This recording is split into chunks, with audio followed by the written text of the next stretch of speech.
नमस्कार बच्चों, स्वागत है आपका ज्योतिर्वय एजुकेशन पर। आज हम पढ़ेंगे कक्षा 7 हिंदी बुक मल्हार का पार्ट 3 फूल और कांटा। तो आज के वीडियो में हम करने वाले हैं क्वेश्चन आंसर। इससे पहले वीडियो में जो कि पार्ट 1 था उसमें हम कविता को बहुत ही सिंपल तरीके से समझाए, जिसमें हमने प्रसंग सहित व्याख्या की है, कवि परिचय है और जो भी नए शब्दार्थ थे उन सभी को अच्छे से डिस्कस किया है। अगर आपने वो नहीं देखा है तो आप उसको देख सकते हो। तो चलिए शुरू करते हैं पार्ट से। आइए अब हम इस कविता पर विस्तार से चर्चा करें। आगे दी गई गतिविधियां इस कार्य में आपकी सहायता करेंगी। मेरी समझ से कविता के आधार पर नीचे दिए गए प्रश्नों का सटीक उत्तर कौन सा है उसके सामने तारा बनाइए। कुछ प्रश्नों के एक से अधिक उत्तर भी हो सकते हैं। तो बच्चों, यहाँ पर कुछ क्वेश्चंस दिए गए हैं जिनके 4 ऑप्शन हैं। उन ऑप्शन में जो करेक्ट ऑप्शन होगा उसके सामने हमें स्टार बनाना है और ऑप्शन एक से ज़्यादा भी करेक्ट हो सकते हैं। प्रश्न है, कविता में कांटे के बारे में कौन सा वाक्य सत्य है? पहला ऑप्शन है, कांटा अपने आसपास की सुगंध को नष्ट करता है। दूसरा ऑप्शन है, कांटा तितलियों और भंवरों को आकर्षित करता है। और तीसरा, कांटा उंगलियों को छेदता है और वस्त्र फाड़ देता है। और चौथा ऑप्शन है, कांटा पौधे को हानि पहुंचाता है। तो इसका सही उत्तर हो जाएगा, कांटा उंगलियों को छेदता है और वस्त्र फाड़ देता है। और इसका रीजन क्या है कि आपने ये उत्तर क्यों चुना, आपको साथ में ये भी बताना है। तो आप लिखोगे, कविता में बताया गया है कि कांटा लोगों को चोट पहुंचाता है। कवि ने लिखा है, छेद कर कांटा किसी की उंगलियां फाड़ देता है किसी का वरवसन। इससे स्पष्ट होता है कि कांटा उंगलियां छेदता है और कपड़े फाड़ देता है, इसलिए यही उत्तर सही है। दूसरा प्रश्न है, कविता में फूल और कांटे में समानताओं और विभिन्नताओं का उल्लेख किया गया है। निम्नलिखित में से कौन सा वाक्य इन्हें सही रूप से व्यक्त करता है? ऑप्शंस हैं, फूल सुंदरता का प्रतीक है और कांटा कठोरता का। फूल और कांटे के बारे में लोगों के विचार समान होते हैं। तीसरा ऑप्शन है, फूल और कांटे एक ही पौधे पर उगते हैं लेकिन उनके स्वभाव भिन्न होते हैं। और चौथा ऑप्शन है, फूल और कांटे को समान देखभाल मिलती है फिर भी उनके रंग ढंग अलग होते हैं। तो इसमें करेक्ट जो ऑप्शन हो जाएंगे, फर्स्ट फूल सुंदरता का प्रतीक है और कांटा कठोरता का। फिर तीसरा, फूल और कांटे एक ही पौधे पर उगते हैं लेकिन उनके स्वभाव भिन्न भिन्न होते हैं। और फिर चौथा ऑप्शन जो है, फूल और कांटे को समान देखभाल मिलती है फिर भी उनके रंग ढंग अलग अलग होते हैं। आपने ये उत्तर क्यों चुना उसके लिए आप लिखोगे, कविता में कवि ने बताया है कि फूल और कांटे एक ही पौधे पर पैदा होते हैं, उन्हें समान चांदनी, हवा और वर्षा मिलती है फिर भी दोनों का स्वभाव अलग होता है।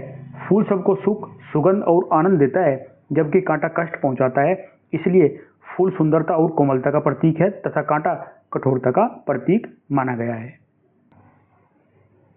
फिर तीसरा प्रश्न है, कविता के आधार पर कौन सा निष्कर्ष उपयुक्त है? ऑप्शंस हैं, व्यक्ति का कुल ही उसके सम्मान का आधार होता है।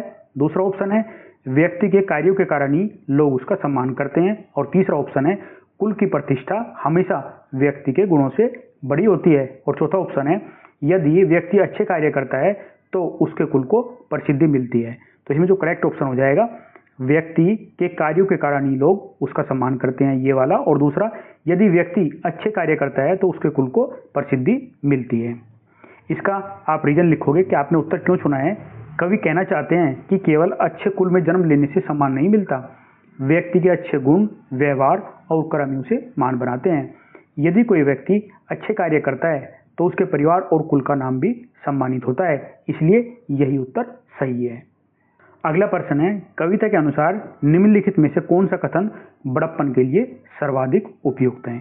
ऑप्शंस हैं, धन, दौलत और ताकत से व्यक्ति के बड़प्पन का पता चलता है। दूसरा ऑप्शन है, कुल के बड़प्पन की प्रशंसा व्यक्ति की कमियों को ढक देती है। और तीसरा ऑप्शन है, बड़प्पन व्यक्ति के गुणों, स्वभाव और कर्मों से पहचाना जाता है। और चौथा ऑप्शन है, कुल का नाम व्यक्ति में बड़प्पन की पहचान का मुख्य आधार होता है। तो इसकी जो थर्ड ऑप्शन है, बड़प्पन व्यक्ति के गुणों, स्वभाव और कर्मों से पहचाना जाता है, ये करेक्ट हो जाएगा। और आपने ये उत्तर क्यों चुना उसके लिए आप लिखोगे, कविता में कवि ने स्पष्ट किया है कि किसी व्यक्ति का बड़प्पन उसके धन, ताकत या कुल से नहीं बल्कि उसके अच्छे गुणों, व्यवहार और कर्मों से पहचाना जाता है। जो व्यक्ति दूसरों के साथ अच्छा व्यवहार करता है और अच्छे कार्य करता है वही वास्तव में बड़ा कहलाता है। पंक्तियों पर चर्चा।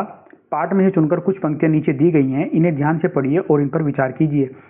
तो पंक्तियां हैं, मैं उन पर है बरसता एक सा, एक सी उन पर हवाएं हैं बही, पर सदा ही यह दिखाता है हमें ढंग उनके एक से होते नहीं।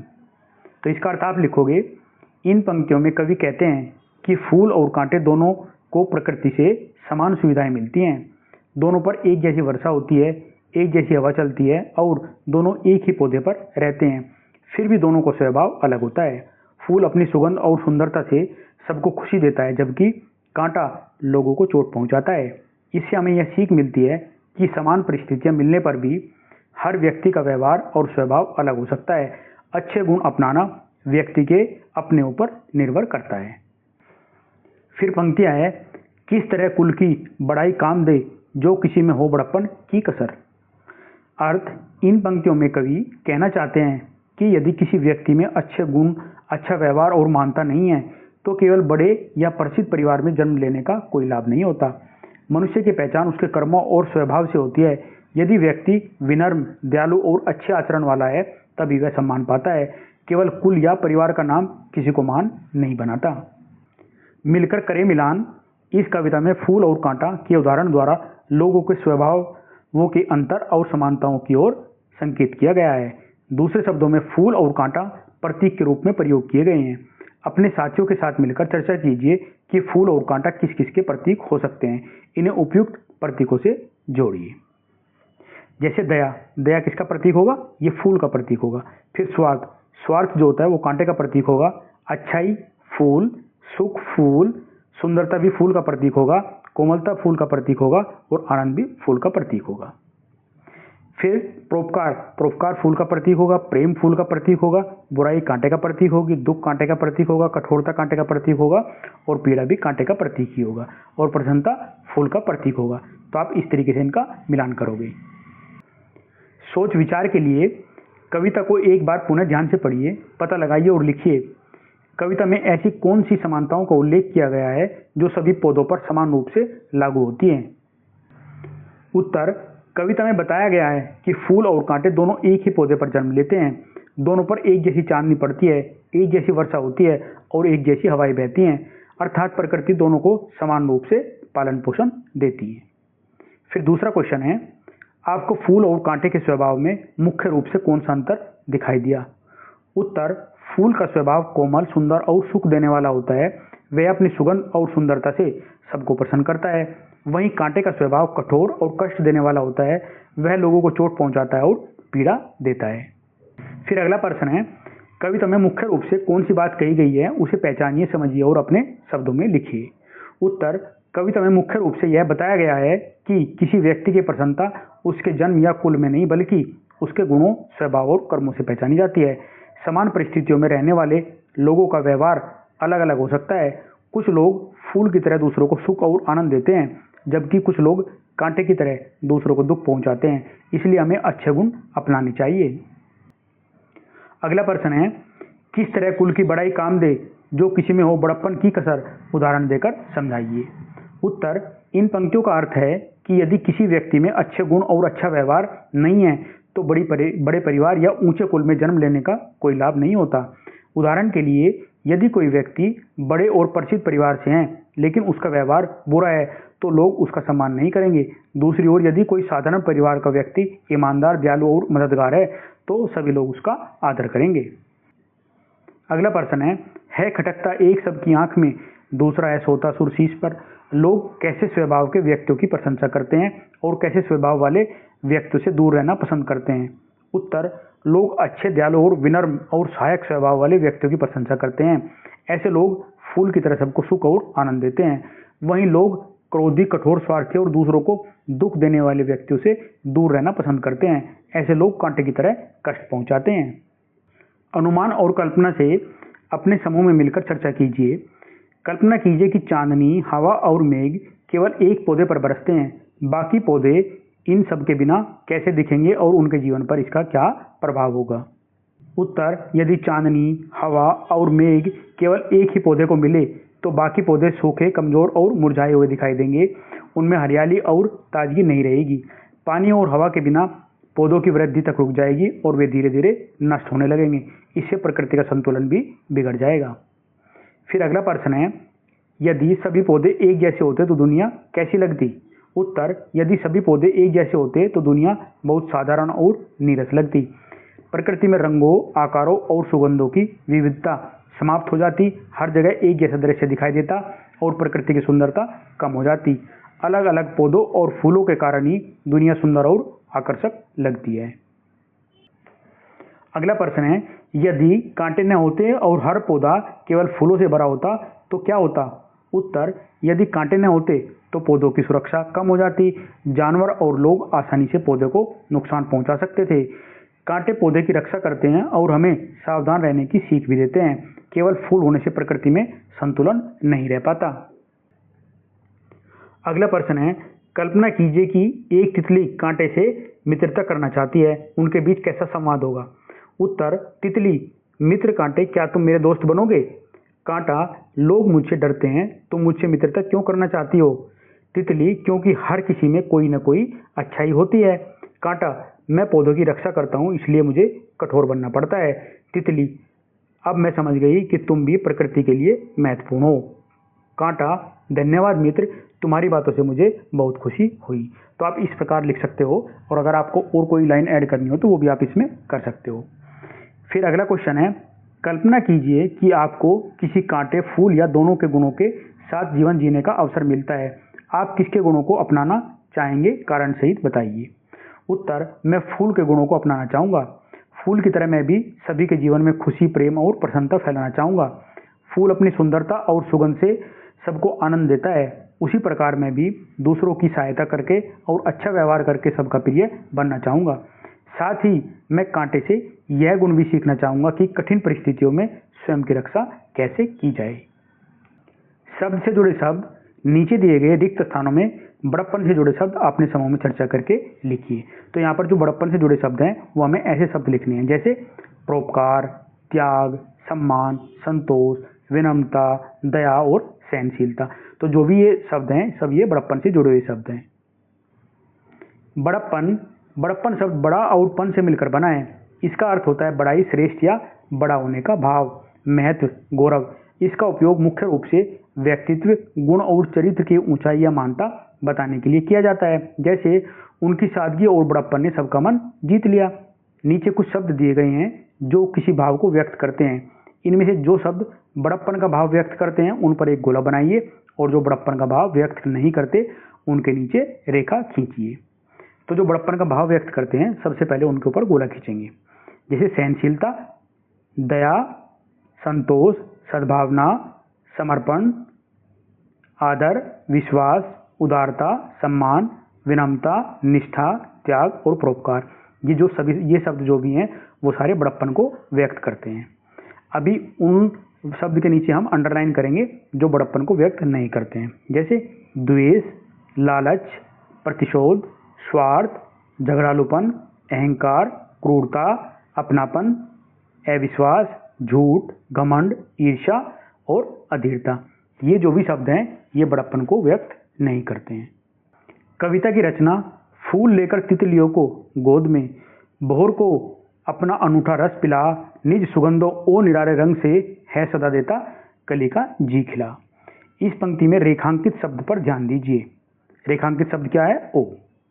क्या आपने इस शब्द को पहले कहीं पढ़ा है? यह शब्द और कविता में रे वर्ण नहीं लिखा गया है। कई बार बोलते हुए हम शब्द की अंतिम ध्वनि उच्चारित नहीं करते। कभी भी कविता की लय के अनुसार ऐसा प्रयोग करते हैं। इस कविता में ऐसी अनेक विशेषताएं छिपी हैं, जैसे प्यार में डूबी तितलियों के स्थान पर प्यार डूबी तितलियों का प्रयोग किया गया है। वहीं दूसरी पंक्ति का अंतिम शब्द मिलती जुलती ध्वनि वाला यानी तुकांत है आदि।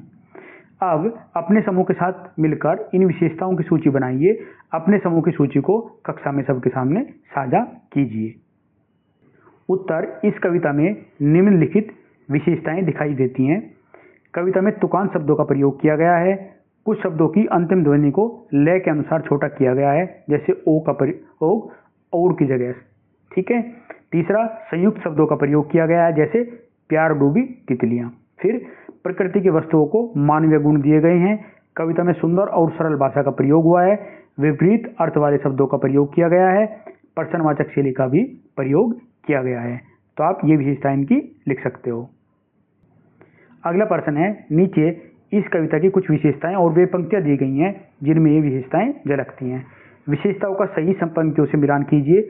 आप कविता की पंक्तियों में एक से अधिक विशेषताएं भी ढूंढ सकते हैं। तो ये क्या है, कविता की विशेषताएं और यहाँ पे कविता की पंक्तियां हैं। तो विशेषताओं को हमें पंक्तियों से मिलान करने हैं। जैसे पहला है, एक ही वर्ण से शुरू होने वाले दो शब्द एक ही पंक्ति में साथ साथ आए हैं। तो इसका आंसर हो जाएगा भोर को अपना अनूठा रस पिला। क्यों? तो देखो यहाँ पे संकेत भी दिया है मैंने, अपना और अनूठा दोनों ए वर्ण से शुरू होते हैं। तो आपको ये अच्छे समझ में आ जाएगा। तो इसका आंसर क्यों हुआ है? क्योंकि अपना और अनूठा दोनों एक ही वर्ण से शुरू होते हैं और हमारा विशेषता भी यही है। तो इसका आंसर सेकंड वाला हो जाएगा।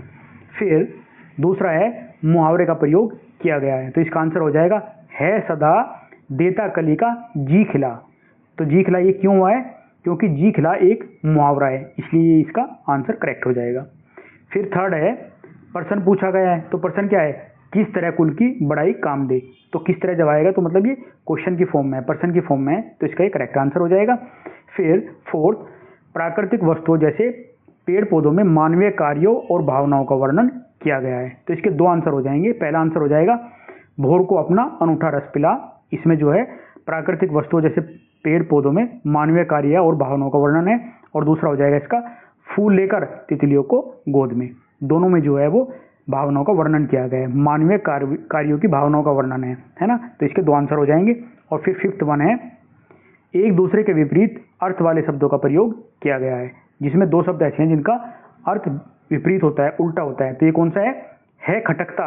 एक शब्द की आंख में, दूसरा है सोता सुर शीश पर। तो यहाँ पर जो विपरीत शब्द हैं, पहला खटकता और सोता, दोनों आपस के विपरीत भाव प्रकट करते हैं। तो यहाँ पर ये संकेत दिया गया है, इसको भी आप नोट कर सकते हो। कविता का सौंदर्य है, आगे कविता की कुछ पंक्तियां दी गई हैं, इनमें कुछ शब्द हटा दिए गए हैं और साथ में मिलते जुलते अर्थ वाले शब्द भी दिए गए हैं। इनमें से प्रत्येक शब्द से वह पंक्ति पूरी करके देखिए, जो शब्द उस पंक्ति में जच रहा हो उस पर घेरा बनाइए। जैसे है जन्म लेते जगह में एक ही पौधा उन्हें पालता, फिर ये खालिस्तान है। यहाँ पे मैं उन पर चमकता, फिर खालिस्तान है। तो यहाँ पर जो शब्द दिए गए हैं वो है रात, रात्रि, रजनी, निशा, शशि, चंद्रमा, चांद और राकेश और इंदु। तो जहाँ पे ये करेक्ट वर्ड आएंगे वो आएंगे आपके, यहाँ पर रात आ जाएगा और ये चांद आ जाएगा। फिर दूसरा है, ये खाली है यहाँ पे, तो हमने यहाँ पे क्या चुना है, मेघ, बादल, मेघ और जलद। तो यहाँ पर जो है मे चुनना है, तो हमने मे फिल कर दिया। यहाँ पे मे उन पर है बरसता एक सा, एक सी उन पर, इनमें से जो आएगा वो यहाँ पर हवाएं आ जाएगा। हवाएं हैं भई, पर सदा ही यह दिखाता हमें ढंग उनके एक से होते नहीं। तो ये करेक्ट हमने फिल कर दिए हैं, पहले में रात और चांद और दूसरे में मे और हवाएं। अपने समूह में चर्चा करके पता लगाइए कि कौन सा शब्द रिक्त स्थानों में सबसे अधिक साथियों को जच रहा है और क्यों। तो इसका भी हमें रीजन देना है कि क्यों ये जच रहा है। उत्तर, इन पंक्तियों में रात, चांद, मे और हवाएं शब्द सबसे अधिक उपयुक्त लगते हैं, क्योंकि ये शब्द कविता की भाषा, लय और भाव के अनुसार सरल और मधुर प्रतीत होते हैं। ये शब्द कविता को स्वाभाविक और सुंदर बनाते हैं। साथ ही मूल कविता में भी, मतलब जो कविता हमने पढ़ी है अभी, इन्हीं शब्दों का प्रयोग किया गया है, जिससे कविता की तुक और प्रवाह बना रहता है। विशेषण, भोर का है भेद देता श्याम तन। श्याम तन का अर्थ है काला शरीर। यहाँ श्याम शब्द भंवरे के शरीर की विशेषता बता रहा है, अर्थात श्याम विशेषण है, तन एक संज्ञा शब्द है जिसकी विशेषता बताई जा रही है, अर्थात तन विशेष्य हो शब्द है। तो नीचे दी गई पंक्तियों में विशेषण और विशेष्य शब्दों की पहचान करके लिखिए। तो पंक्ति है, भोर का है भेद देता श्याम तन। तो इसमें विशेषण श्याम और विशेष्य तन। इसी प्रकार फाड़ देता है किसी का वर बसन, तो विशेषण वर हो जाएगा और यहाँ पर बसन आ जाएगा। फिर भोर को अपना अनूठा रस पिला, विशेषण अनूठा और रस विशेष्य हो जाएगा। और फिर निज सुगंधो और निराले ढंग से, निराले क्या हो जाएगा, विशेषण और विशेष्य ढंग। तो इस तरीके से कंप्लीट करोगे आप इसको। अगला प्रश्न है, नीचे दिए गए विशेष्यों के लिए अपने मन से विशेषण सोचकर लिखिए। तो हमें विशेषण सोचना है। विशेषण क्या होगा, फूल के लिए सुंदर और सुगंधित। कांटा क्या हो सकता है, तीखा और कठोर और नुकीला भी हो सकता है। मेह तेज मूसलाधार, चांद चमकीला सुंदर, रात शांत और अंधेरी। तो इस तरीके से कंप्लीट करोगे आप। पाठ से आगे आपकी बात, यदि आपको फूल और कांटे में से किसी एक को चुनना हो तो आप किसे चुनेंगे और क्यों। उत्तर, मैं फूल को चुनूंगा, क्योंकि फूल सुंदरता, प्रेम, दया और प्रसन्नता का प्रतीक है। फूल अपनी सुगंध से सभी को खुशी देता है और वातावरण को सुंदर बनाता है। मैं भी अपने जीवन में फूल की तरह दूसरों को सुख और आनंद देना चाहूंगा। प्रश्न, आप अपने मित्रों या परिवार के जीवन में प्रसन्नता और आनंद लाने के लिए क्या क्या करते हैं और क्या क्या कर सकते हैं? उत्तर, मैं अपने परिवार और मित्रों से प्रेम पूर्वक बात करता हूँ, उनकी सहायता करता हूँ, उनका सम्मान करता हूँ और जब कोई दुखी होता है तो मैं उसे समझाने और खुश करने का प्रयास करता हूँ। मैं आगे भी सबकी मदद करके अच्छे व्यवहार से और समय देकर उनके जीवन में खुशी और आनंद ला सकता हूँ। अगला प्रश्न है, फूल और कांटे एक दूसरे से बिल्कुल भिन्न हैं, फिर भी साथ साथ पाए जाते हैं। अपने आसपास ऐसे अन्य उदाहरण दीजिए। उत्तर, नमक चीनी, खट्टा मीठा, काला सफेद, दिन रात, सुख दुख, शांत क्रोधी, गर्म और ठंडा। तो इस तरीके से आप लिख सकते हो इनको। अगला प्रश्न है, छेद कर कांटा किसी की उंगली या फाड़ देता है किसी का वरबसन। आप अपने आसपास की किसी समस्या का वर्णन कीजिए जिसे आप कांटे के समान महसूस करते हैं, उसका समाधान भी सुझाइए। उत्तर, मेरे आसपास एक ही बड़ी समस्या प्रदूषण है। यह लोगों के स्वास्थ्य को नुकसान पहुंचाता है और वातावरण को दूषित करता है। मैं इसे कांटे के समान महसूस करता हूं क्योंकि यह सभी को कष्ट देता है। इस समस्या का समाधान यह है कि हमें अधिक पेड़ लगाने चाहिए, प्लास्टिक का कम उपयोग करना चाहिए और अपने आसपास सफाई रखनी चाहिए। लोगों को भी पर्यावरण के प्रति जागरूक करना चाहिए। सर्जन, इस कविता के बारे में एक चित्र बनाइए। आप चित्र में जहां चाहें अपने मनोनीत रंग भर सकते हैं। आप बिना रंगों या केवल उपलब्ध रंगों की सहायता से भी चित्र बना सकते हैं। चित्र बिल्कुल मौलिक लगे, इसकी चिंता करने की आवश्यकता नहीं है। आप अपनी कल्पना को जैसे मन करे वैसे साकार कर सकते हैं। तो यहाँ पर बच्चों आपको एक चित्र बनाना है ना, जिसमें फूल भी हो और कांटे भी हो, तो अपने अकॉर्डिंग आप उसको बना सकते हो। जो कलर आपका मन करे वो कलर डाल सकते हो। अगला प्रश्न है, मान लीजिए कि फूल और कांटे के बीच बातचीत हो रही है। उनकी बातचीत या संवाद अपनी कल्पना से लिखिए। संवाद का विषय निम्नलिखित हो सकता है, जैसे उनके गुणों और विशेषताओं पर चर्चा, यह समझाना कि उनका जीवन में क्या योगदान है।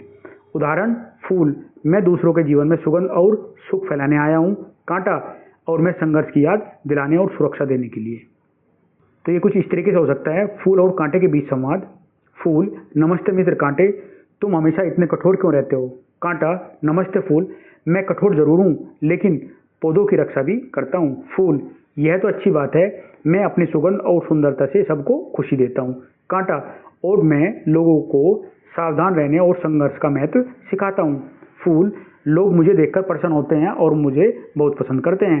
कांटा, हाँ लेकिन मेरे बिना पौधों की सुरक्षा करना कठिन हो जाएगा। फूल, सही कहा मित्र, हम दोनों प्रकृति के लिए आवश्यक है।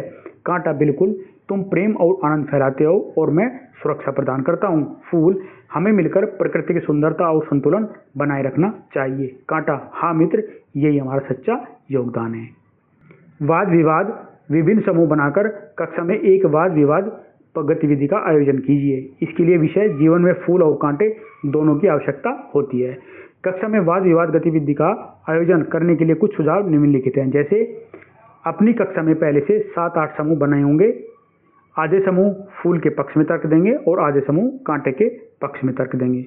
फिर एक समूह निर्णायक मंडल की भूमिका निभाएगा। निर्णायक मंडल का काम होता है तर्कों को ध्यान से सुनना, प्रस्तुति शैली और तर्कों की गहराई के आधार पर अंकों का निर्धारण करना। फिर अगला पॉइंट है, प्रत्येक समूह की तैयारी के लिए 15 मिनट का समय लगेगा ताकि वे अपने तर्क तैयार कर सके। सभी समूह अपने अपने तर्क मिलकर सोचेंगे और लिखेंगे। फिर अगला है, प्रत्येक समूह को अपने पक्ष में बोलने के लिए 3-4 मिनट का समय मिलेगा। दूसरा समूह पहले समूह के तर्कों पर 1-2 मिनट में उत्तर देगा और उनसे प्रश्न पूछेगा। फिर नेक्स्ट, सभी प्रतिभागियों को एक दूसरे की बात ध्यान से सुननी होगी, बीच में टोकने की अनुमति किसी को नहीं होगी। नेक्स्ट, सभी समूह का क्रम तय किया जाएगा। वाद विवाद के लिए क्रम इस प्रकार हो सकता है, पहले समूह 1 फूल के पक्ष में, समूह 2 कांटे के पक्ष में, समूह 3 फूल के पक्ष में, समूह 4 कांटे के पक्ष में, और इसी क्रम में आगे बढ़े। फिर अगला होगा, जो समूह निर्णायक मंडल का कार्य कर रहा है वह वाद विवाद के अंतराल में तर्क, भाषा कौशल और प्रस्तुति शैली के आधार पर अंकों का निर्धारण करेगा। फिर अगला पॉइंट होगा, निर्णायक मंडल अंकों के आधार पर विजेता समूह का निर्णय करेगा। समूह के प्रयासों के लिए तालियां बजाएं और उनकी प्रशंसा करें।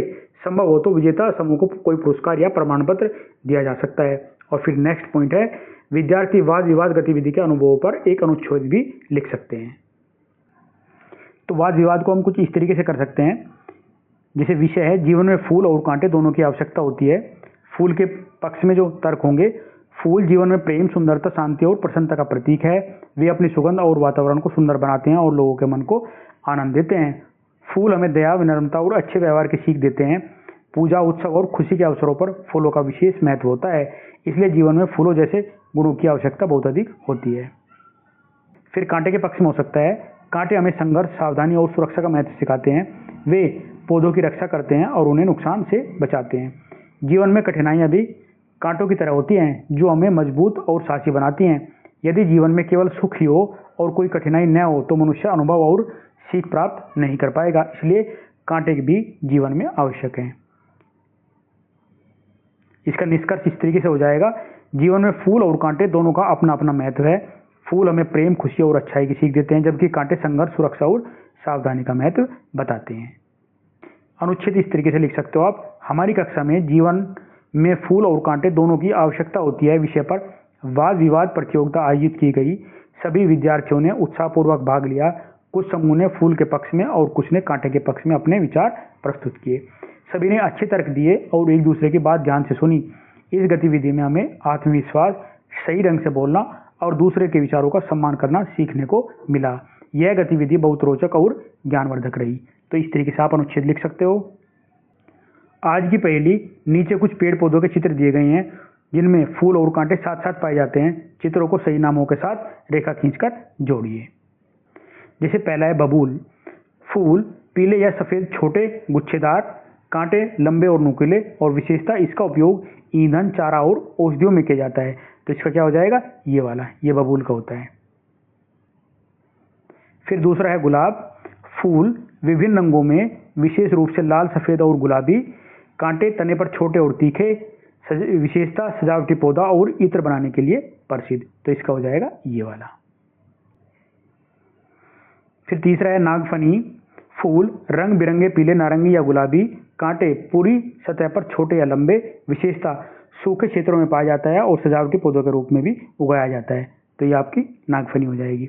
फिर है बेर। तो बेर के लिए क्या करोगे आप, फूल छोटे और हल्के पीले, कांटे शाखाओं पर छोटे छोटे। विशेषता इसके फल खाद्य और औषधियों में यूज होते हैं। तो बेर होता है ये वाला। फिर है करौंदा। करौंदे के लिए आप करोगे, फूल छोटे, सफेद और सुगंधित। कांटे शाखाओं पर छोटे छोटे और तीखे। विशेषता फूल सजावटी और मधुर सुगंध वाले होते हैं। इसके फल में से अचार, जैम और जेली बनाई जाती है। यह शुष्क और पहाड़ी क्षेत्रों में उगता है। तो ये हो जाएगा आपका करौंदा। नींबू। फूल छोटे, सफेद, हल्के गुलाबी छाया लिए हुए, सुगंधित और गुच्छेदार। कांटे शाखाओं पर छोटे और तीखे कांटे। विशेषता फल खट्टे और विटामिन सी से भरपूर होते हैं। इनका उपयोग पेय पदार्थ, अचार, औषधियों और खाना बनाने में किया जाता है। तो ये हो जाएगा आपका नींबू। तो इस तरीके से आप इनको मैच करोगे। यहाँ पर मैंने इनके नंबर डाले हुए हैं, आप इस तरीके से इनको देख सकते हो। 3rd, 4th, 1, 2 और 6 और ये 5, इस तरीके से मैच हो।